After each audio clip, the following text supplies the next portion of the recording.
FM 89.1, Radio Universidad. Alexis Dritzos, que es economía, asesor del colectivo Muy bien. Bueno, tema crédito suba, ¿no? Decíamos, ¿es un respiro, no es un respiro?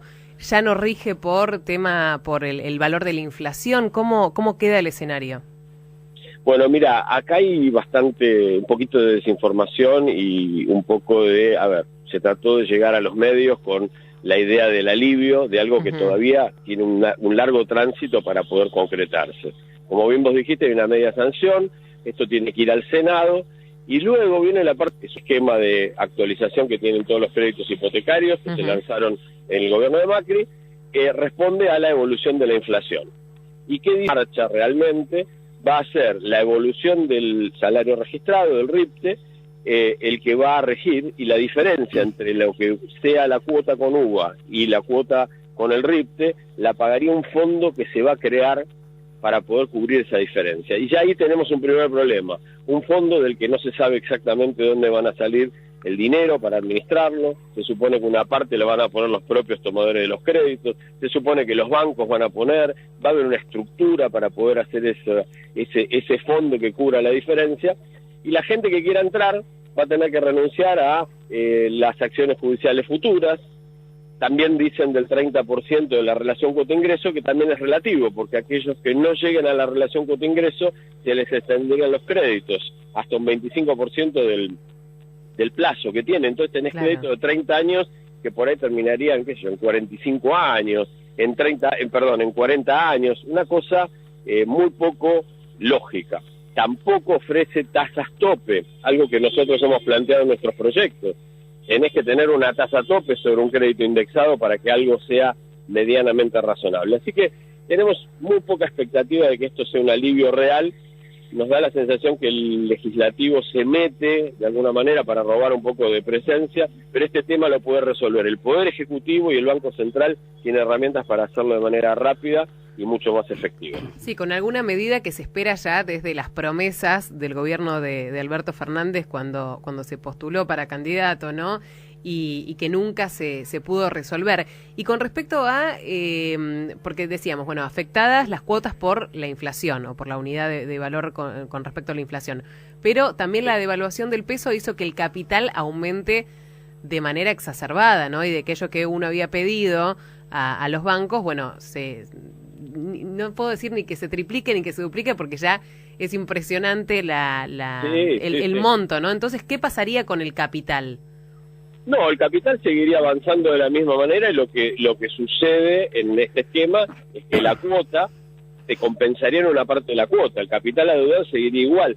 Yo lo que quiero remarcar es que nosotros hemos planteado una solución, hemos hecho un proyecto de ley del que soy autor, presentamos un anteproyecto de ley que plantea sencillamente algo que es mucho más fácil de realizar, que es lo siguiente: el esfuerzo compartido llevado a la práctica es que los bancos a partir de ahora ganen menos. ¿Cómo ganarían menos? Para acomodar las cosas, primero una tasa tope, 3,5%, dado que es un crédito indexado, tal como eran los primeros créditos del Banco Nación.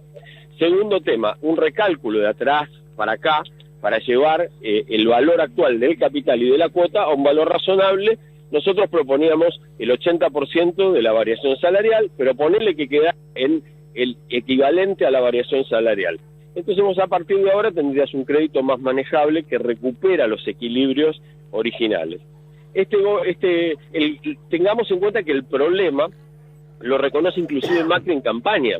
Cuando él estaba en la campaña para la reelección, dijo que iba a pasar al CBS, y Alberto Fernández dijo que iba a terminar con esto de la UVA. Con lo cual, me parece que están todos mirando para otro lado. Tengamos en cuenta que los hipotecarios vigentes, que son alrededor de 100.000, son 70% en bancos públicos, con lo cual vos entre el Nación, el Provincia, tenés el Ciudad, tenés grandes chances de arreglar la mayor parte de los problemas.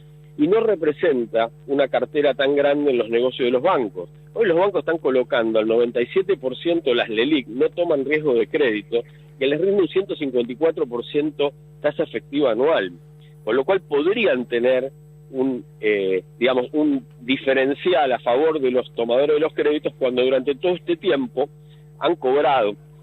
Y el otro tema con esto me parece importante remarcar: hay economistas como Martín Tetaz, y al final Heller termina haciendo lo mismo, porque defienden la UBA. ¿Pero la UBA para quién? Para los bancos. Claro. ¿Por qué? Porque si la gente cobra la misma cantidad de UBA en sus salarios que cobraba cuando sacó el crédito, o sea, hay una asimetría tan grande entre uno que sigue cobrando en UBA y el otro que en UBAs perdió el poder adquisitivo, y eso a nadie le importa. Entonces, me parece que requiere una política de Estado más seria. En el fondo te diría que el drama más grande es la inflación crónica y creciente, que hace difícil resolver temas como el crédito hipotecario futuro, el que está vigente, los alquileres, las jubilaciones y el salario, ¿no?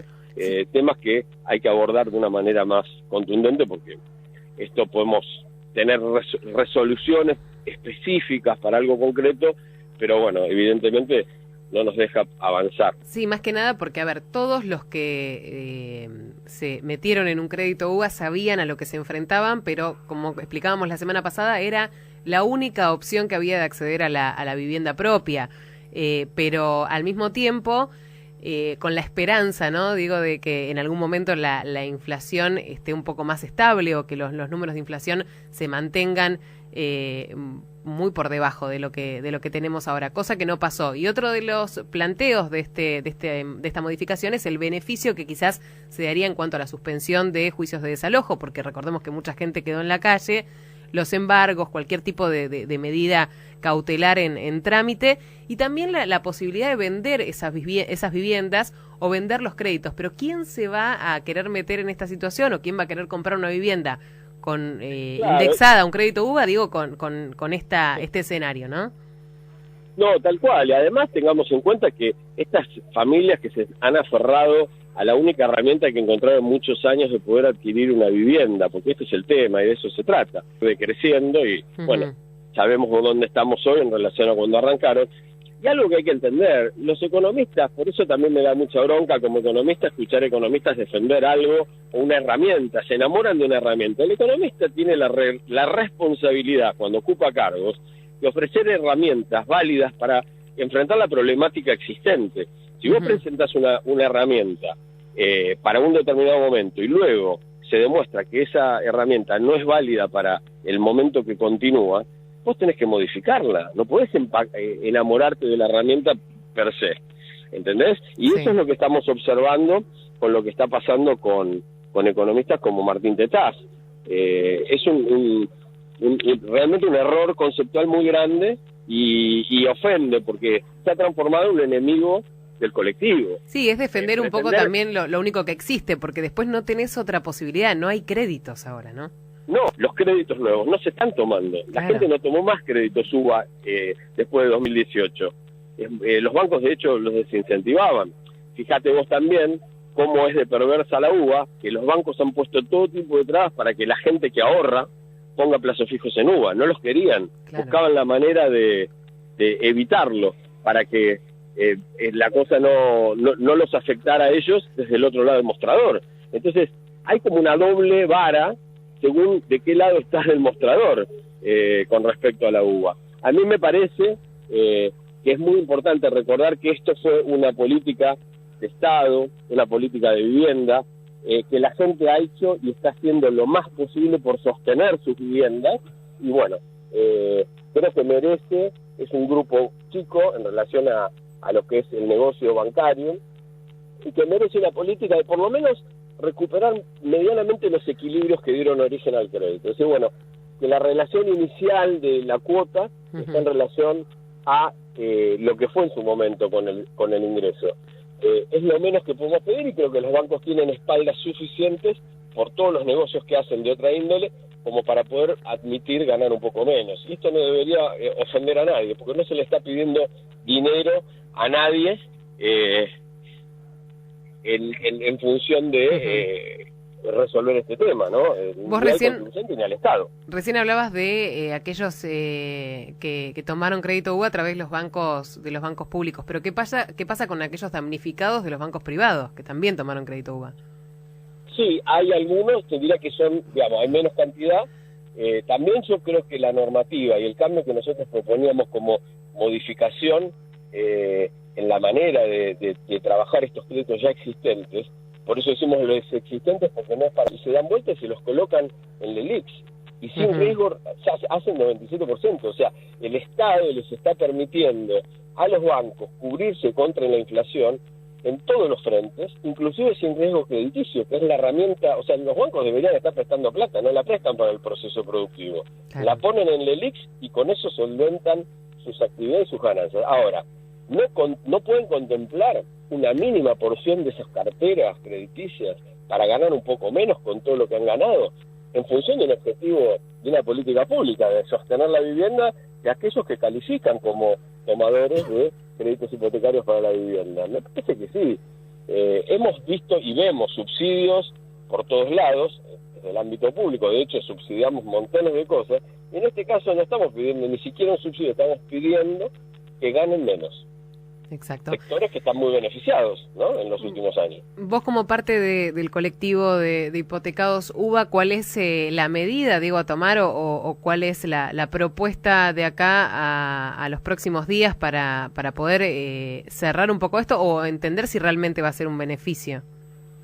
Mira, para nosotros estamos observando qué va a hacer el Senado. Yo personalmente, y esto ya lo digo a título personal, no sé qué va a hacer el Senado en relación a aprobar esto. Creo que después va a ser muy difícil la implementación, armar un fondo fiduciario que genere recursos para cubrir esas diferencias entre la cuota teórica y la cuota que te quieren cobrar ahora, que es menor.